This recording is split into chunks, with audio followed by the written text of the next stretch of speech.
Number analogy ரீசனிங்கில் find the missing number பார்க்கலாம். இப்போது 16க்கும் 120க்கும் ரிலேஷன் இருக்குது. அதே மாதிரி 22க்கும் 231க்கும் ரிலேஷன் இருந்தால் அப்போ 18க்கும் அந்த நம்பருக்கும் ரிலேஷன் இருக்கும். இப்போ ஃபஸ்ட்டு எடுத்துக்கோங்க. 16 2ஆல் டிவைட் பண்ணுங்கள். உங்களுக்கு என்ன கிடைக்கும்? 8ன்றது கிடைக்கும். இந்த 8ஐ கொடுத்துருக்க 16ஓட மல்டிப்ளை பண்ணுங்கள். சரி, இது ஷார்ட்கட். இப்போது மல்டிப்ளை பண்ணால் உங்களுக்கு என்ன கிடைக்கும்? 128ன்னு கிடைக்கும்.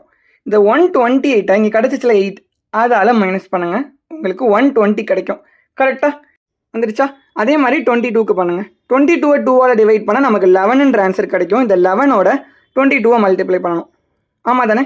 இப்போது நமக்கு என்ன கிடைக்கும்? 242 கிடைக்கும். அதை 11ஓட மைனஸ் பண்ணணும். ஆமாம் தானே?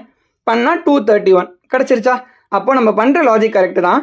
இப்போது 18ஓட பண்ணி பார்க்கலாம் என்ன ஆன்சர் வருதுன்னு. இப்போ 18ஐ 2ஆல் டிவைட் பண்ணால் நமக்கு 9 கிடைக்கும். இந்த 9ஐ 18ஆல் மல்டிப்ளை பண்ணணும். மல்டிப்ளை பண்ணால் என்ன கிடைக்கும் நமக்கு? 162. இதை 9ஓட மைனஸ் பண்ணால் உங்களுக்கு என்ன கிடைக்கும்? 153. Option A is the correct answer. 2ஆல் டிவைட் பண்ணுங்கள். அந்த ஆன்சரை கொடுத்துருக்க நம்பரோட மல்டிப்ளை பண்ணிவிட்டு அந்த ஆன்சரை எது டிவைட் ஆகி வந்துச்சுல அந்த நம்பர் அதோட சப்ராக்ட் பண்ணுங்கள். இதுதான் ஷார்ட்கட். ஓகேவா? நீங்கள் ட்ரை பண்ணி பாருங்கள். உங்களுக்கு புரிஞ்சிருந்தா ஒரு ஃபாலோ மட்டும் பண்ணிக்கோங்க.